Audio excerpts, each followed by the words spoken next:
Hi students, आज की इस वीडियो में मैं आपको बताऊंगा कक्षा 9 इतिहास हमारा भारत 4 की आपकी इतिहास की किताब है। तो हरियाणा बोर्ड के अंदर तो उस किताब का पाठ नंबर 4 भारतीय क्रांतिकारी आंदोलन। ये जो है ना, पिछले चैप्टर में भी हमने थर्ड चैप्टर में पढ़ा था आंदोलन के बारे में, लेकिन वो इससे पहले का आंदोलन था। अब हम पढ़ेंगे 1857 से लेके 1918 तक का जो आंदोलन है उसके बारे में हम जानेंगे। चलो शुरू करते हैं। इस वीडियो के अंदर बिल्कुल एक एक लाइन में आपको चैप्टर की पढ़ के समझाने वाला हूँ, साथ में बताऊंगा कि भाई ये टॉपिक इंपॉर्टेंट है, ये एग्जाम में इंपॉर्टेंट रोल प्ले करता है, एग्जाम में आ सकता है, ये वाला नहीं आ सकता, मतलब नहीं आ सकता तो बताऊंगा ही नहीं, जो आ सकता है जो इंपॉर्टेंट है चैप्टर के टॉपिक्स वो भी बता दूंगा साथ में। चलो अब शुरू करते हैं। आपको जो है ना हर कंप्लीट बुक के नोट्स, अभ्यास के प्रश्न उत्तर, महत्वपूर्ण प्रश्न उत्तर, MCQs, ये सारी चीज़ें लिखी हुई भी मिलेंगी और वीडियोज़ भी मिल जाएंगी। वीडियो तो इसी चैनल पर मिलेगी और जो लिखा हुआ है वो आपको मिल जाएगा cclchapter.com, ऑफिशियल वेबसाइट हमारी, गूगल पे सर्च कर सकते हो। बाकी आपके लिए मैं लिंक डिस्क्रिप्शन में डाल दूंगा, दिक्कत ना हो ताकि आपको, तो यहाँ पे आप जाके अपना जो है प्रैक्टिस भी कर सकते हो। और भी बाकी सब्जेक्ट के जो है आपको इंपॉर्टेंट क्वेश्चंस वगैरह यहाँ पे मिल जाएंगे, सॉल्यूशंस वगैरह मिल जाएंगे हरियाणा बोर्ड से रिगार्डिंग। तो चलो देखते हैं अभी यहाँ पे जो है, शुरू करते हैं चैप्टर को। वैसे हम देखो इसमें समझेंगे क्या, वैसे पहली बात तो ये होती है ना कि हमें समझना क्या है। यहाँ पे भारतीय क्रांतिकारी आंदोलन 1857 से लेकर 1918 तक, ये वो समय था जब देश के अंदर शांति के साथ में मामले को, दंगा हो रहा था नॉर्मल। इसके बाद 1905 के बाद दंगे हुए थे खतरनाक वाले, बट उससे पहले शांति के साथ में अंग्रेजों से वार्तालाप करी जाती, आंदोलनों को शांत करने की कोशिश की जाती थी, जो भी तरीके वो अपनाते थे। तो ये मामला था। अब क्रांति 1857 के अंग्रेजों को याद थी और अंग्रेजों को नानी याद आ गई थी इस क्रांति में। उनको मतलब ऐसा लग गया था कि अब तुम यहाँ टिकने ही नहीं वाले इस देश में। और उसके बाद क्रांतिकारी नेता जो देश के सामने आए, उन्होंने अंग्रेजों को हिला के रख दिया पूरा। अब यहाँ पे उन्हीं के बारे में हमें जिक्र जानने को मिलेगा। यानी कि इस चैप्टर में है क्रांतिकारी आंदोलन की उत्पत्ति कैसे हुई, क्रांतिकारियों के उद्देश्य क्या थे, भारत में क्रांतिकारी आंदोलन का क्या वो असर पड़ा, विभिन्न क्रांतिकारियों की भूमिका क्या रही, और विदेशियों में क्रांतिकारी आंदोलन कैसे आ गया। मतलब भारत का आंदोलन विदेशियों में भी फैल गया था, बाहर के देश वाले लोग भी भारत के आंदोलन में हिस्सा लेने लगे थे। तो ऐसा कैसे हो गया, वो सारी चीज़ें हमें इसी चैप्टर में मिलेंगी। क्रांतिकारी आंदोलन भारतीय इतिहास में अपना विशेष स्थान रखता है। क्रांतिकारियों के वीरतापूर्ण एवं निर्भीक कार्यों, साहस और मातृभूमि के प्रति लगाव और उसके बलिदानों ने उन्हें भारतीयों के हृदय में विशेष स्थान दिया। भारत के स्वतंत्रता संग्राम के इतिहास में क्रांतिकारी आंदोलन अहिंसात्मक आंदोलन के साथ साथ चलने वाला एक हिंसक संघर्ष था। इसका मुख्य उद्देश्य भारत को आज़ाद करवाना था। अब जितने भी आंदोलन करे भारतवासियों ने अंग्रेजों के खिलाफ, उनका सभी का एक ही मकसद था, फाइनल मोटिव एक था कि भारत को अंग्रेजों के चंगुल से बचाना है, यानी अंग्रेजों को पेलना यहाँ से। क्रांतिकारी शक्ति के बल पर अंग्रेजों को भारत से बाहर निकालने के पक्ष में थे। मतलब जो मैं कह रहा हूँ कि अंग्रेजों को भारत से बाहर निकालो, अंग्रेजों का यहाँ इस देश में काम ही क्या है, क्यों फालतू फंड में हम इनके उपनिवेश बन के बैठे हैं। तो ये जो है क्रांतिकारियों का मानना था। भारतीय क्रांतिकारी आंदोलन को दो भागों में विभाजित किया जा सकता है। पहला विश्व युद्ध, प्रथम विश्व युद्ध तक का क्रांतिकारी आंदोलन, और प्रथम विश्व युद्ध के बाद का क्रांतिकारी आंदोलन। अब दोनों में फ़र्क होता है कुछ? हाँ फ़र्क होता है, क्योंकि विश्व युद्ध जब हुआ ना, पहले ही अंग्रेज परेशान थे लड़ाई की वजह से, ऊपर से लोगों ने इनकी नाक में दम कर दिया भारत वालों ने, और ज़्यादा दिक्कतें से फेस करनी पड़ी इनको। तो इसीलिए जो है पहला आंदोलन अलग तरीके से चलाया जाता था, बाद वाले में ज़्यादा ही तेज़ी से क्रांति आई। इस अध्याय में हम प्रथम विश्व युद्ध तक के क्रांतिकारी आंदोलनों का अध्ययन करेंगे। मतलब 1918 में ख़त्म हो गया था ना पहला विश्व युद्ध, तो उस तक की हम बात करेंगे बस इस चैप्टर में, ठीक है। उससे आगे नहीं जाएंगे, मतलब ज़्यादा खतरनाक सीन अभी नहीं मिलेंगे, वो आने वाले चैप्टर्स में मिल सकते हैं। बाकी यहाँ एक चीज़ ज़रूर बता देता हूँ आपको, आपकी जो ये 9th की बुक है ना, मैंने 10th तो आपको, मतलब आपको नहीं, 10th वालों को करा दिया है। तो जो ये 9th की आपकी बुक है ना, ये जो है सेम टू सेम 10th वाली है। मतलब 10th में नहीं है, मतलब ऐसे नहीं है कि book same to same Xerox copy उतार के भैया 10th लिख के चेप दिया, वो काम नहीं है।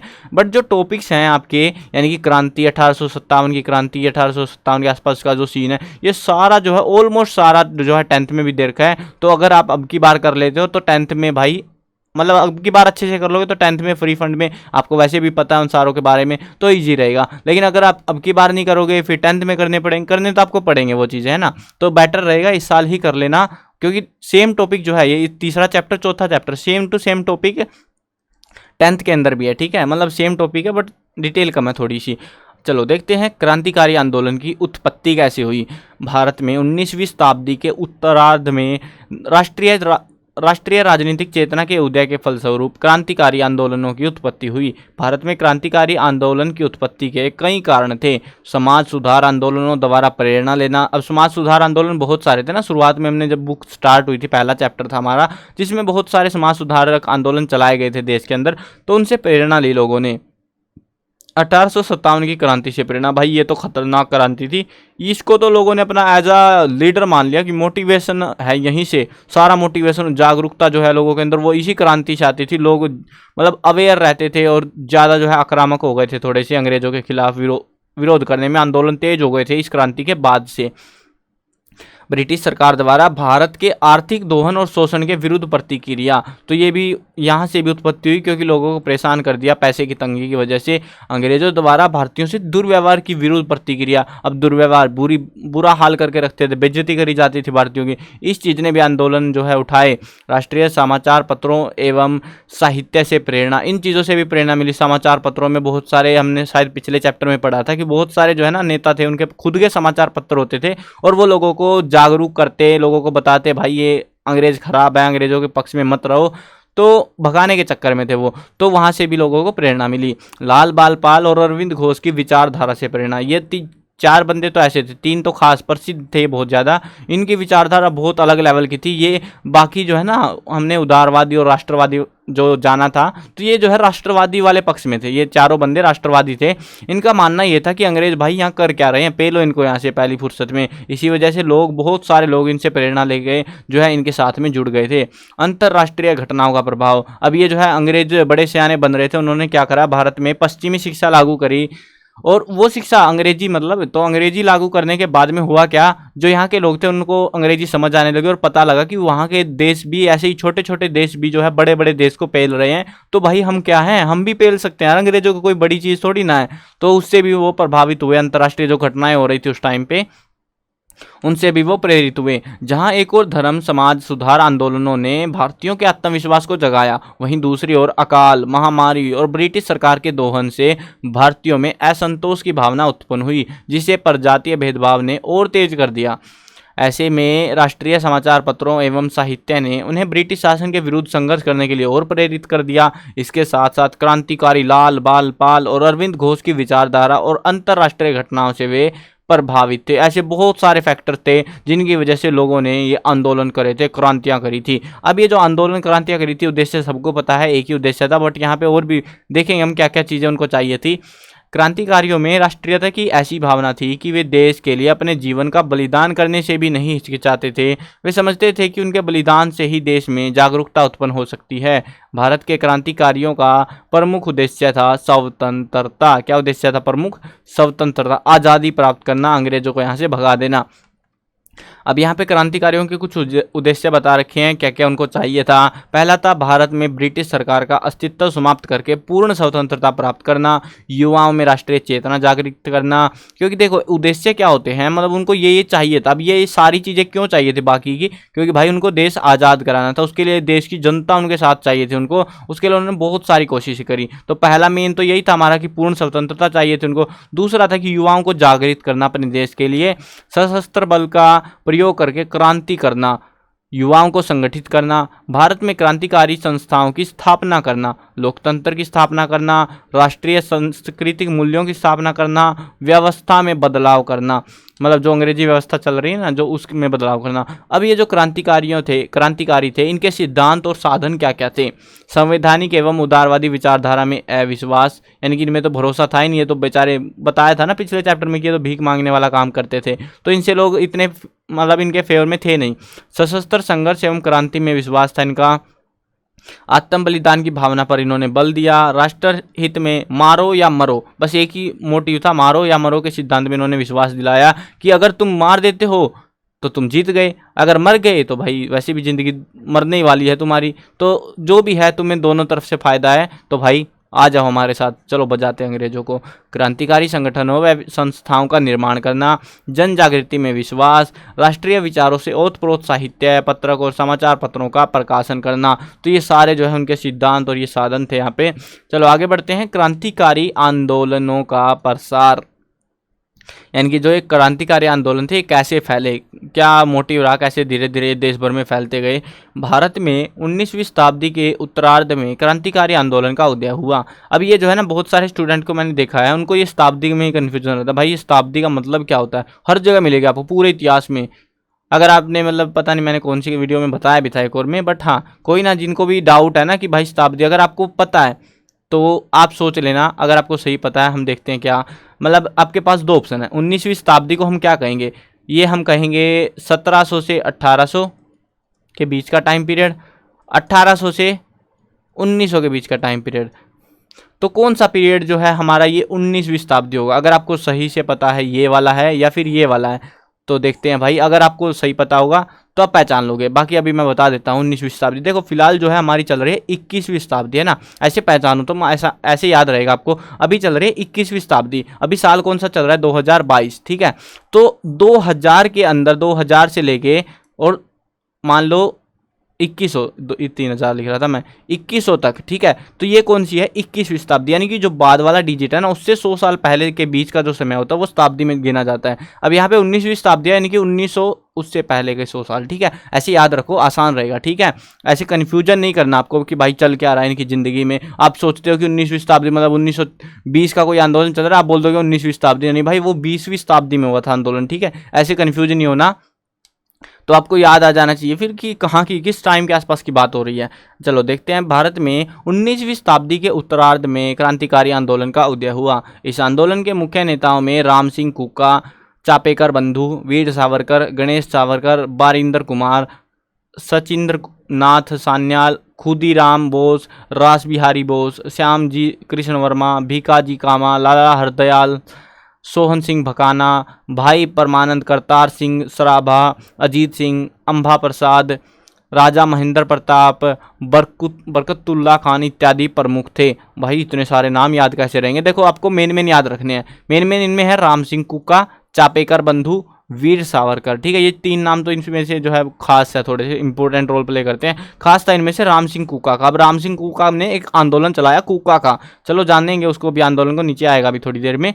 फिलहाल आगे बढ़ते हैं, यहाँ पे ये प्रमुख थे, ये नेता जितने भी थे। इसका प्रारंभ महाराष्ट्र में हुआ, लेकिन इसका मुख्य केंद्र बंगाल बन गया। भारत के अन्य प्रांतों में और विदेशों में भी भारतीय क्रांतिकारी सक्रिय रहे। क्रांतिकारी आंदोलन में के प्रथम चरण में, जो कि प्रथम विश्व युद्ध तक चला, अधिकतर क्रांतिकारी गतिविधियां बंगाल, महाराष्ट्र, पंजाब और दिल्ली में हुई। 1857 की महान क्रांति के बाद भी स्वतंत्रता के लिए संघर्ष सतत चलता रहा।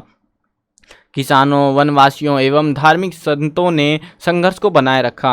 1859 से 1861 में हुआ नील का विद्रोह, किसानों ने करा था बंगाल के अंदर, जिसमें जो है वो जीत भी गए थे बाद में। 1875 में दक्कन का विद्रोह, 1879 में वासुदेव बलवंत फड़के का विरोध, 1899 से 1900 के बीच बिरसा मुंडा का विद्रोह। ये जो है कुछ खास विद्रोह थे, इनमें से खास था सबसे मेन था नील विद्रोह और एक बिरसा मुंडा वाला विद्रोह, जिसको हम अच्छे से जानेंगे। भारत में क्रांतिकारी आंदोलन के प्रसार का वर्णन हम निम्नलिखित प्रकार से कर सकते हैं। तो चलो अभी जानेंगे हम आंदोलनों के बारे में कि कौन कौन से आंदोलन जो है यहाँ पे देश के अंदर चलाए गए थे।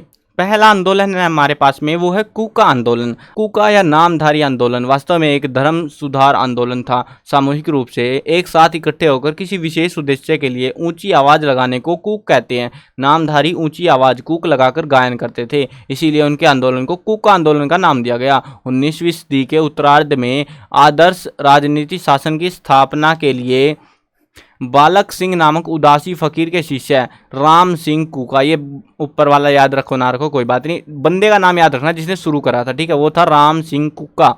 इसके नेतृत्व में वैसे ही प्रयास हुए जैसे पंजाब में गुरु गोबिंद सिंह के नेतृत्व में हुए थे। बालक सिंह की मृत्यु के पश्चात बाबा राम सिंह ने कार्यभार संभाला और अपना मुख्यालय भैणी साहिब यानी लुधियाना में स्थापित कर लिया।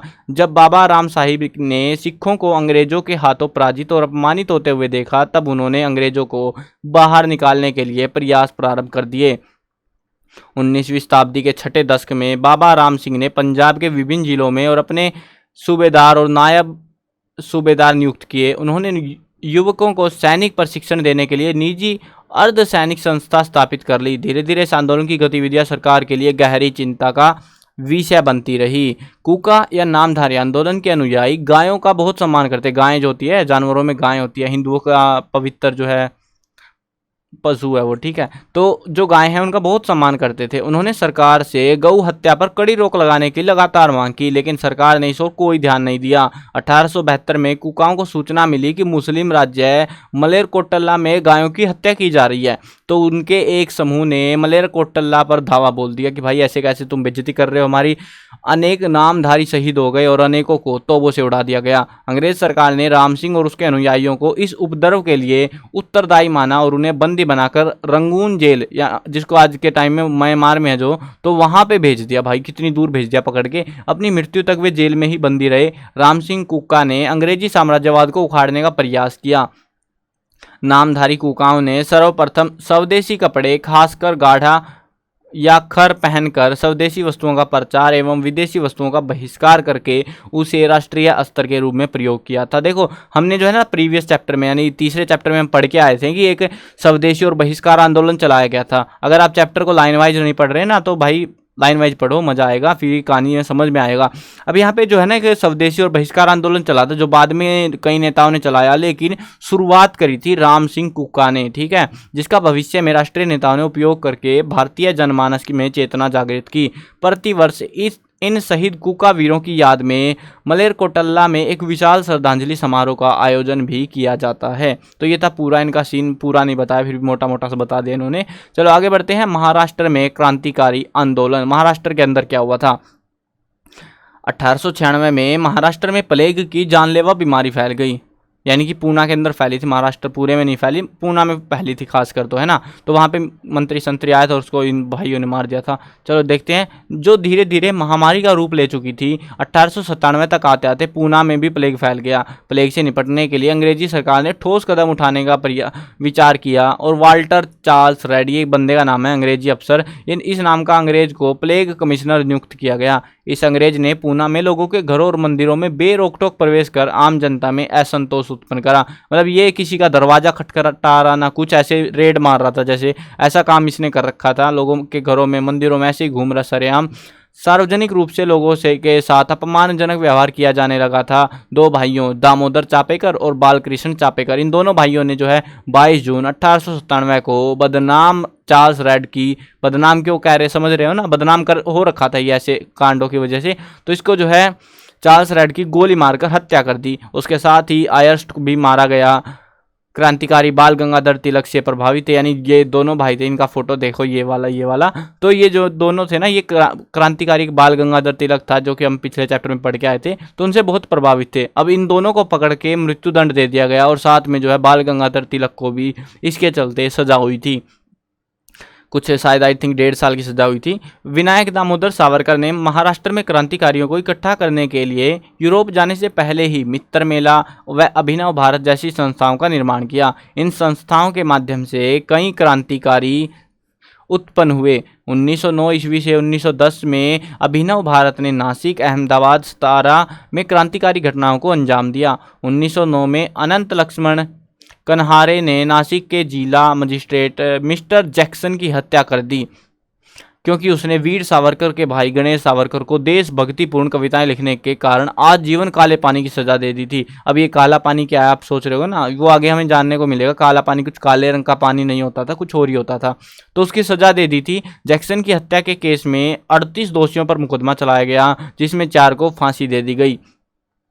अब आते हैं बंगाल में क्रांतिकारी आंदोलन। बंगाल के अंदर मतलब क्रांतियां बहुत खतरनाक लेवल पे चल रही थी, क्योंकि पहली शुरुआत भी अंग्रेजों की वहीं से हुई थी, सबसे पहले लोग परेशान भी वहीं के हुए थे।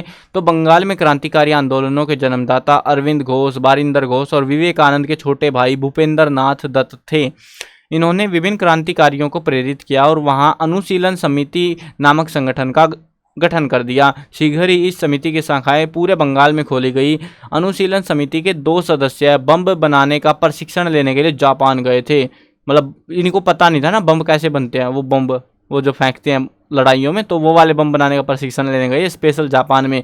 क्रांतिकारियों द्वारा प्रकाशित संध्या, युगांतर जैसी पत्रिकाओं, भवानी मंदिर जैसी पुस्तकों से क्रांतिकारी आंदोलनों को बल मिला। युगांतर पत्रिका में अंग्रेजी शासन को समाप्त करने के लिए 6 सूत्री कार्यक्रम दिया गया है, जो यहाँ पे देखा रखा हमको। समाचार पत्रों के माध्यम से अंग्रेजी शासन की आलोचना करनी है, शहीदों की जीवनियों पर आधारित गीत और नाटकों की प्रस्तुति करनी है।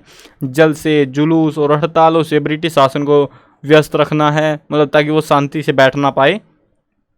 सैनिक शिक्षा, व्यायाम, धार्मिक कार्यक्रम एवं शक्ति पूजा के माध्यम से नव युवकों को अपने साथ जोड़ना है।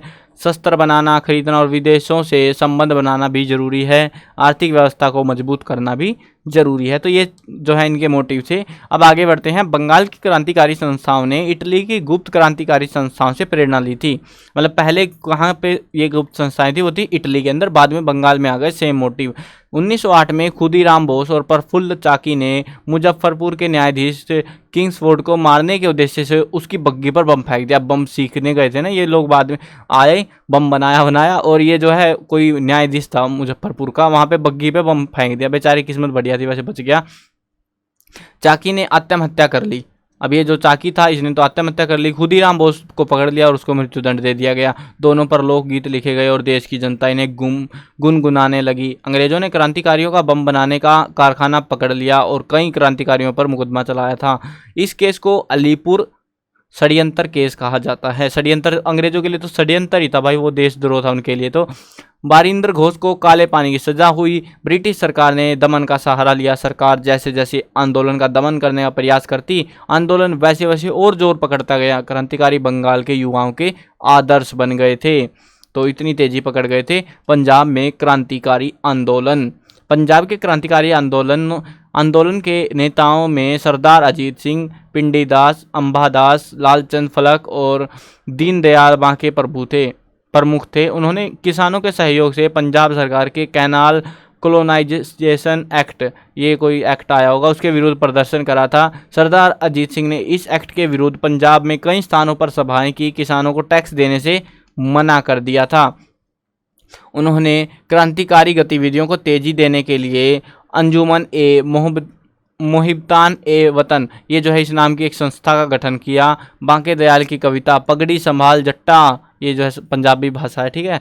तो इस भाषा में जो है, और अजीत सिंह ने धुआंधार भाषणों से लोगों में उत्साह भर दिया, लोगों को खुश कर दिया। लोगों अपने साथ करने थे यार, लोगों को अपने, सभी का मोटिव यही था। सरकार ने उनके प्रति कड़ा रवैया अपनाते हुए उन्हें कठोर कारावास की सजा दी। लाला पिंडी दास, लालचंद ईश्वर दास, अम्बा प्रसाद, भाई परमानंद, बाबू बाल मुकुंद गुप्त इत्यादि ने सशस्त्र क्रांति द्वारा पंजाब में ब्रिटिश सरकार का तख्ता पलटने का प्रयास भी किया, लेकिन सफलता नहीं मिल पाई। नहीं तो ये लोग वहीं पे पलट देते, सरकार मतलब खुद कब्जा करके बैठ जाते, कह सकते हो। सरदार अजीत सिंह पंजाब के सुप्रसिद्ध राष्ट्रभक्त क्रांतिकारी थे। वे भगत सिंह के चाचा थे। भगत सिंह को तो सब जानते हैं, भगत सिंह के चाचा थे ये। 27 वर्ष की आयु में वे अपना घर छोड़ चुके थे। उन्होंने भारत में औपनिवेशिक सरकार का खुलकर विरोध किया। उन्हें राजनीतिक विद्रोही घोषित किया गया। ईरान, तुर्की, जर्मनी, ब्राज़ील, इटली और जापान जैसे देशों में रहकर उन्होंने क्रांति का बीज बोया। उन्होंने बहुत सी भाषाओं का ज्ञान प्राप्त हो चुका था। 1906 में लाला लाजपत राय के साथ उन्हें भी देश निकाले का दंड दिया गया था, मतलब देश से बाहर निकाल दिया। भारत के विभाजन से वे इतने व्यथित थे कि 15 अगस्त 1947 की सुबह जब उनके परिवार वालों ने उन्हें उठाया तो वे जय हिंद कहकर दुनिया से चले गए।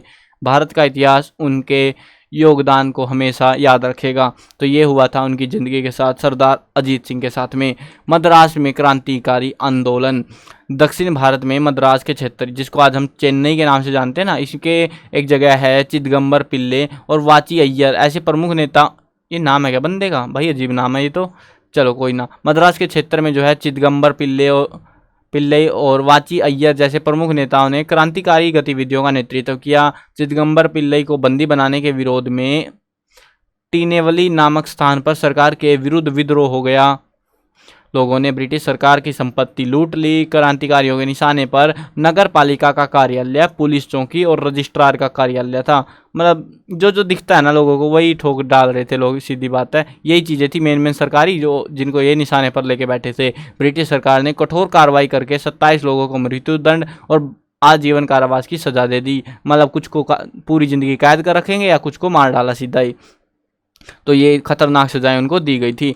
अन्य क्रांतिकारी गतिविधियां। क्रांति की ज्वाला धीरे धीरे पूरे देश में फैल रही थी। भारत की राजधानी दिल्ली भी इससे बची हुई नहीं थी। यहाँ क्रांतिकारियों ने 1912 में तत्कालीन ब्रिटिश वायसरॉय था, जो कि लॉर्ड हर्डिंग उस पर बम फेंक दिया।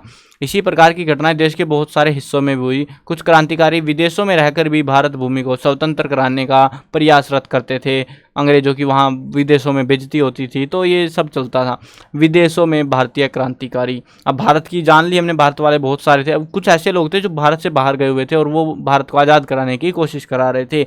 इंग्लैंड, फ्रांस, जर्मनी, अमेरिका ऐसे देशों में बसे भारतीय क्रांतिकारियों द्वारा अपनी मातृभूमि भारत को विदेशी शासन से मुक्त कराने के लिए कई प्रयास हुए। कुछ क्रांतिकारियों और उनके प्रयासों का विवरण नीचे दिया गया है, जिसको हम अभी पढ़ने वाले हैं।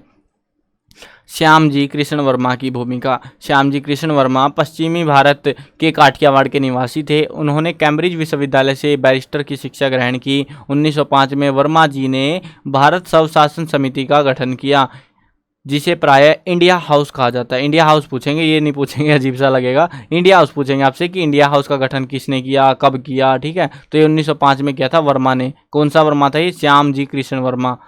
उन्होंने एक समाचार पत्र इंडियन सोशलिस्ट नाम से शुरू किया, जिसमें अंग्रेजों के अत्याचार, भारत के आर्थिक शोषण और भारतीयता से संबंधित लेख लिखे जाते थे।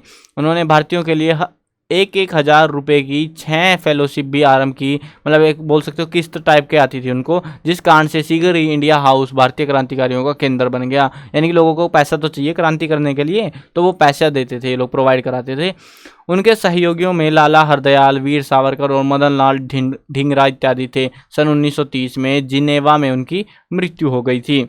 विनायक दामोदर सावरकर की भूमिका क्या थी?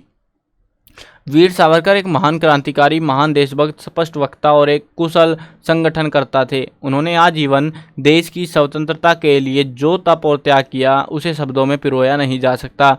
भारतीय जनता ने उन्हें स्वतंत्र वीर की उपाधि से विभूषित किया, इसीलिए उन्हें वीर सावरकर के नाम से जानते हैं। वैसे क्या नाम था? विनायक दामोदर सावरकर, लेकिन हम क्या कहते हैं उसको? वीर सावरकर, क्योंकि देश के लिए इतना अहम योगदान दिया, इसीलिए उसको स्वतंत्र वीर कहा जाता है। उनका जन्म जो है 28 मई 1883 को महाराष्ट्र में भांगूर में हुआ था। सन 1901 में उन्होंने कन्फ्यूशन, ये कौन सा नाम है भाई, कौन से कॉलेज में एडमिशन ले लिया इसने, चलो कोई नाम, करग्यू आएगा यहाँ पे, करग्यूसन होगा शायद ये वर्ड। करग्यूसन कॉलेज में दाखिला लिया, जहां वे बाल गंगाधर तिलक के संपर्क में आए। उन्होंने अपने मित्रों के साथ मिलकर मित्र मेला नामक संगठन बनाया और सन 1905 में पूना में विदेशी वस्त्रों की होली जलाई। सन 1906 में क्रांतिकारियों का एक गुप्त संगठन अभिनव भारत बनाकर महाराष्ट्र के क्रांतिकारी गतिविधियों का संचालन भी किया। सावरकर पहले व्यक्ति थे जिन्होंने 1857 के सैनिक विद्रोह को भारत का पहला स्वतंत्रता संग्राम कहा था, पहली लड़ाई कहा था देश के लिए। उन्होंने एक नाम से पुस्तक, इस नाम से पुस्तक भी लिखी थी, जिसको हमने पिछले चैप्टर में पढ़ा था ना, वीर सावरकर की पुस्तक थी शायद, पता नहीं, याद नहीं आ रही मेरे को, नहीं थी, उसमें लिखा हुआ था, काफ़ी बड़ा सा नाम है, इंडिपेंडेंस ऑफ द ऐसा कुछ करके 1857, तो वो वाली किताब इसने लिखी थी, जिसे तत्कालीन ब्रिटिश सरकार ने प्रकाशन से पहले ही जब्त कर लिया। 23 दिसंबर 1910 को सावरकर को 2 जन्मों के आजीवन कारावास का, 2 जन्मों भाई, एक जन्म पूरा नहीं होता, इसको 2 जन्मों का कारावास दंड देकर उनकी पैतृक संपत्ति को जब्त कर लिया। भाई मतलब ये सोच क्या रहे थे अंग्रेज? वैसे ये बताओ मेरे को भाई, मतलब आत्मा को भी बंदी बना रहे थे ये लोग तो। 10 वर्ष 4 जुलाई 1911 से 2 मई 1921 तक सावरकर अंडमान के सेलुलर जेल में रहे। मई 1920 में महात्मा गांधी ने भी यंग इंडिया पत्रिका में सरकार से उन्हें रिहा करने की अपील की। अंडमान में रिहा होने के बाद भी वो कई वर्षों तक जेल में रहे। क्या फायदा हुआ रिहा होने का? और बाद में उन्हें कई वर्षों तक नजरबंद करके उन पर कई प्रकार की प्रतिबंध लगाए गए। सावरकर हिंदुत्व में विश्वास रखते थे और विभाजन के सख्त विरोधी थे। उन्होंने विभाजन रोकने के लिए, कौन सा विभाजन याद नहीं आ रहा क्या आपको? कौन सा विभाजन है? हाँ नहीं याद आ रहा तो कोई बात नहीं भाई, बंगाल विभाजन हो रहा था, फिर देश का विभाजन हो रहा था, है ना? कौन सा विभाजन लग रहा है आपको? कौन सा हुआ होगा? देखो बंगाल के विभाजन के टाइम में तो ये बेचारा था ही नहीं। देखो यहाँ से इस टाइम से लेके जो है ये हो गया होगा, उसके बाद जेल में बंद था। तो बाद में इन्होंने जो कोशिशें करी वो मतलब सीधी बात है, देश का विभाजन रोकने के लिए, है ना? तो देश का विभाजन रोकने के लिए जो है इन्होंने अथक प्रयास किए। अमृत बाजार पत्रिका में उनकी प्रशंसा करते हुए लिखा था कि उनका हास्य बोध तीखा, तर्क अकाट्य और व्यंग्य प्रभावशाली है। जब वे एक सूरवीर विजेता के रूप में अपना संदेश देते हुए आगे बढ़ते हैं तो उनके भीतर जल रही विश्वास की लो चारों ओर एक आभा मंडल छोड़ जाती है। 26 फरवरी 1966 को उनका देहांत हो गया। आश्चर्यजनक बात यह थी कि उनकी मृत्यु के समय तब भी समय तक भी अंग्रेजी सरकार द्वारा जब्त की गई उनकी संपत्ति उन्हें लौटाई ही नहीं गई थी। भाई मतलब देश आज़ाद हो गया था यार, इनकी संपत्ति कहाँ गई ये तो बताओ कोई। इनकी संपत्ति बेचारी किस्मत ही खराब कर दी इन्होंने तो। सावरकर की प्रमुख रचनाएं क्या क्या थी? The Indian war of independence, Hindu राष्ट्रीय दर्शन, लेटर्स फ्रॉम अंडमान, हिंदू पादशाही, ये क्या है, एसेशियल, क्या है यार ये अजीब सा बना रखा है इसको, एसेशियलस, ये क्या होता है पता नहीं, ऑफ हिंदुत्व, डेडिकेशन टू मार्टिलर्स, मतलब नाम अजीब अजीब से, अंग्रेजी मतलब अंग्रेज से प्रभावित है यार ये भी कहीं ना कहीं। चलो अब जानते हैं जो काला पानी है वो क्या कचरा है ना, मतलब जिसको हम जान रहे काला पानी की सजा, आपने सुना होगा ना, काला पानी की सजा दे दी उसको, इस योद्धा को दे दी, इस क्रांतिकारी को दे दी, वो काला पानी था क्या? देखो ये इसको सेलुलर जेल ही कहते हैं। अंडमान की सेलुलर जेल की सजा को काले पानी की सजा कहा जाता था। इस जेल में वीर सावरकर ने अपने जीवन के 10 बहुमूल्य साल बिताए थे। इस जेल में राजनीतिक कैदियों के साथ डाकुओं हत्यारों से भी अधिक बुरा व्यवहार किया जाता था। सावरकर ने खुद लिखा कि कैदियों को अलग अलग सेल में रखा जाता था, मतलब ये सेल होती है, इसको एक छोटा सा कमरा होता है ना, कोठड़ी बुलाते हैं, तो उसमें रखा जाता था कैदियों को अलग अलग सेल में रखा जाता था। हल्का सा भी शक होने पर हथकड़ियां पहनाकर हाथ ऊपर करके खड़ा रहने की सजा दी जाती थी। प्रतिदिन 30 पौंड तेल निकलवाने के लिए कोल्हू चलवाया जाता था। कम तेल निकालने वाले की पिटाई की जाती थी। पीने का पानी भी बहुत मुश्किल से मिलता था। इस जेल में सावरकर को 6 महीने तक अंधेरी कोठरी में बंद करके रखा गया। एक महीने के लिए 3 बार एकांतवास की सजा दी गई। 7-7 दिन के लिए 2 बार हथकड़ियां पहनाकर दीवार के साथ लटकाकर रखा गया। 4 महीने के लिए जंजीरों से बांध कर रखा गया। सावरकर के सेलुलर जेल में निर्वासन की कहानी 500 से भी अधिक पन्नों में समाई है। हर पन्ना रोंगटे खड़े कर देने वाला। भाई ये सजा सुन के डर लग गया यार, मतलब बंदे को, मतलब ऐसे नहीं है कि सीधा मार दो यार, ऐसे उससे भी मतलब क्या ही बदतर मौत दे रहे हैं, मौत ही दे रहे हैं और कुछ नहीं दे रहे। ठीक है, बच गया तो बच गया कोई, नहीं तो मौत ही है ये। चलो आगे बढ़ते हैं। मदन लाल ढींगरा की भूमिका क्या थी? वीर सावरकर के भाई गणेश सावरकर भी बड़े देशभक्त थे। उन्होंने सजा दिलवाने में नासिक के डिप्टी कलेक्टर मिस्टर जैक्सन और भारत सचिव के मुख्य परामर्शदाता कर्जन वाइली का बड़ा हाथ था। इसीलिए 1 जुलाई 1909 को एक नवयुवक मदन लाल ढींगरा ने लंदन के कर्जन वाइली को गोली मार दी। मदन लाल ढींगरा का जन्म पंजाब के अमृतसर में, देखो ज़्यादातर जो है ना पंजाब और महाराष्ट्र की साइड के थे बंदे, है ना, बंगाल से अलग, मतलब गैंग सी बनी हुई थी केकेरियों की, है ना। मदन लाल ढींगरा का जन्म पंजाब के अमृतसर के एक संभ्रांत और सुशिक्षित परिवार में 1883 में हुआ था। सन 1906 में वो पढ़ाई करने के लिए लंदन गए और वीर सावरकर और श्याम जी कृष्ण वर्मा, इसको तो पढ़ के आए हैं अभी थोड़ी देर पहले, उसके संपर्क में आए। मदन लाल ढींगरा को 17 अगस्त 1909 को फांसी की सजा दी गई थी। अब आगे नहीं बताएंगे भाई, उससे बीच में दर्दनाक कहानियां नहीं बता रही, आपको सिंपल बता रहे हैं बस, ठीक है। भीकाजी कामा की भूमिका। भीकाजी कामा एक महान महिला क्रांतिकारी थी। उनकी क्रांतिकारी गतिविधियों के केंद्र इंग्लैंड और फ्रांस थे। उन्होंने अंतर्राष्ट्रीय समाजवादी सम्मेलन में हिस्सा लिया और खुद स्वयं द्वारा निर्मित राष्ट्रीय ध्वज को फहराया। उन्होंने सम्मेलन में अंग्रेजी शासन के शोषणकारी स्वरूप की जानकारी दी। उन्हें बंदी बनाकर इंग्लैंड में निर्वासित कर दिया गया। अब भाई अंग्रेजों को तो लगा था कि बेइज्जती नहीं होनी चाहिए, जो बेइज्जती करेगा उसी को मार डालो। उसके बाद वह फ्रांस चली गई और 1934 में भारत लौटी और 1936 में उनका देहांत ही हो गया। भाई क्या ही करें। गदर आंदोलन, ये आंदोलन जरूर से याद रखना, खतरनाक आंदोलन है, गदर मचा दिया था इसमें, ऐसा गदर नहीं मचा था, मतलब बहुत सारे नेता थे इसमें। चलो जानते हैं इस आंदोलन के बारे में। 19वीं शताब्दी के आरंभ में भारत के कई भारतीय धन कमाने और जीविका के साधन ढूंढते America, Burma, Singapore, Hong Kong, Canada ऐसे देशों पर जा पहुंचे। लेकिन भारतीय होने के नाते विदेश में भी इनके साथ अपमानजनक व्यवहार किया जाता था। अब ये क्यों हो रहा था? क्योंकि ये जो देश थे ना, इनमें अंग्रेजों के ही राज थे, ज़्यादातर में अंग्रेज ही रहते थे। तो मतलब यूरोप के लोग थे और उनको लगता था कि ये एक उपनिवेशवाद के लोग हैं, गरीब और असभ्य लोग हैं, वो मानते थे। तो उस वजह से जो है इनके साथ अपमानजनक व्यवहार होता था। इसीलिए अपने देशवासियों की पीड़ा को अनुभव करते हुए उन्होंने निश्चय किया कि वह यहाँ विदेश में रहकर अपने भारतवर्ष को अंग्रेजों के चुंगल से मुक्त करवाने का प्रयास करेंगे। इसीलिए उन्होंने क्रांतिकारी आंदोलन चलाने का निश्चय किया। सबसे पहले 21 अप्रैल 1913 में अमेरिका और कनाडा के भारतीयों को संगठित करके एक हिंदुस्तानी एसोसिएशन बना दी गई, जिसको नाम दिया गया गदर पार्टी। गदर पार्टी के मुख्य नेता सोहन सिंह भकना, लाला हरदयाल, भाई केसर सिंह, पंडित कांसीराम, भाई परमानंद, मोहम्मद बरकतुल्ला, करतार सिंह सराभा थे। इस पार्टी का मुख्य उद्देश्य भारत की आज़ादी के लिए संघर्ष था। वैसे सारी पार्टियों का सेम ही उद्देश्य था। प्रत्येक संभव प्रयास और गतिविधियों के द्वारा ब्रिटिश शासन की भारत में से समाप्ति था।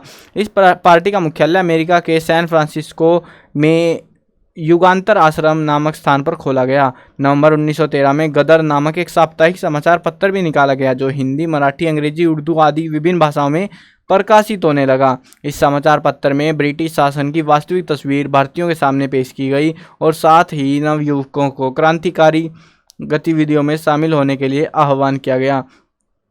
यह पत्र विश्व के कई देशों में निःशुल्क भेजा जाता था, मतलब कोई पैसा नहीं दो भाई, फ्री में बांट रहे पेपर को, ये देखो तुम, ताकि लोगों को पता लगे, बस सच्चाई सामने लानी थी, पैसा खुद ही फूक रहे उसके लिए भी। इस पार्टी के हजारों सदस्य भारत को आज़ाद करवाने के लिए जहाज़ों द्वारा भारत पहुंचे। ये लोग पूरे पंजाब में फैल गए और अंग्रेजी साम्राज्य के विरुद्ध गोपनीय कार्य करने लगे।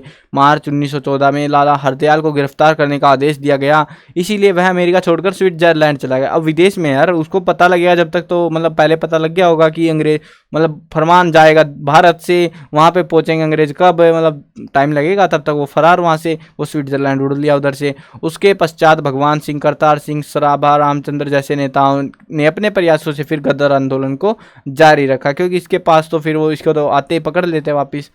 कामागाटा मारू घटना, ये बहुत इंपॉर्टेंट घटना है जिसमें देश के लोगों की बहुत बेइज्जती हुई थी, बहुत मतलब बेरहमी के साथ लोगों को मारा गया था एक जहाज की वजह से। जानते हैं क्या हुआ था? गदर पार्टी के सदस्यों ने भारत में सशस्त्र क्रांति लाने के उद्देश्य से, ये गदर पार्टी से रिलेटेड है इसीलिए मैं बोल रहा था, एक ही टॉपिक है हमारा, 5वां पॉइंट और 6ठा पॉइंट। ये घटना अलग है थोड़ी सी, हम कह सकते हैं, क्योंकि इसमें अलग सीन हो गया था, बुरा ही काम हो गया था। इसमें जो है क्रांति लाने के उद्देश्य से क्रांतिकारियों को जर्मन शस्त्रों के साथ तोसामारू नामक जहाज पर भारत भेजा, लेकिन इसकी सूचना अंग्रेजों को पहले ही लग गई थी, इसीलिए भारत पहुंचने पर सभी लोगों को कैद करके मृत्युदंड दे दिया। भाई तुम कहाँ के क्रांतिकारी हो रे, उतरते ही ठोक डाला तुमको। चलो ये हुआ था, उनके साथ में अंग्रेजों ने बहुत बेइज्जती करी होगी, सुनाई होगी इनको कि कुछ नहीं हो पाया तुमसे, आ गई तुम्हारी क्रांति। इस समय कनाडा की सरकार ने भारतीयों पर बहुत सारे प्रतिबंध भी लगा रखे थे, इसीलिए इन भारतीयों के सहयोग के लिए सिंगापुर के एक धनी भारतीय बाबा थे जिसका नाम था गुरदीत सिंह, उसने जो है कामागाटा मारू जहाज का नाम है ये, जहाज में 350 लोगों को भारतीयों को लेकर कनाडा के लिए प्रस्थान किया। 23 मई 1914 को जब वे कनाडा की बंदरगाह वैकूवर पहुंचे तो कनाडा की सरकार ने केवल 24 लोगों को ही वहां उतरने की इजाज़त दी। बाकी लोग भाई निकल लो यहाँ से, कल्टी हो लो, 350 लोग जहाज में यार, और सिर्फ 24 को उतरने की इजाज़त दी। जहाज में 340 सिखों के साथ साथ हिंदू मुसलमान भी थे, सभी को वापस जहाज में ज़बरदस्ती बैठा दिया गया। उसके बाद ये जहाज सभी लोगों को लेकर वापस भारत के लिए रवाना हो गया। भारत में ब्रिटिश सरकार को ये बात पहले ही पता चल चुकी थी। जब यह जहाज कलकत्ता यानी कि बजबट घाट पहुंचा तो यहाँ भी ब्रिटिश सरकार ने उन्हें नीचे उतरने की इजाज़त नहीं दी। भाई देश के लोगों को देश में नहीं उतरने दे रहे, वहाँ पे नहीं उतरने दे रहे, और यात्रियों को बलपूर्वक पंजाब भेजने का प्रयास किया। ये उनकी कोशिश थी कि इनको जो है ना यहाँ से पेल दो, यहाँ पे बंगाल के एरिया से, कलकत्ता से पेल दो और सीधा पहुँचा दो पंजाब में। अब आपको नक्शा याद तो होगा, इतना बड़ा नक्शा है हमारे देश का, ऐसा कुछ है ना, तो इसमें जो है यहाँ उतर रहे हैं बंदे और यहाँ भेज रहे हैं इनको उठा के, भाई तुम गलत जगह हो, यहीं पे जाओ तुम, नहीं तो तुम्हें रहने नहीं देंगे यहाँ पे। और हुआ क्या, चलो आगे बढ़ते हैं, कहानी में थोड़ी सी दर्दनाक आ जाएगी अभी कहानी। तो नीचे उतरने की इजाज़त नहीं दी और बलपूर्वक पंजाब भेजने का प्रयास किया। कुछ यात्रियों ने बलपूर्वक कलकत्ता में प्रवेश करने की कोशिश की तो सरकार ने उन निर्दोष यात्रियों पर गोली चला दी।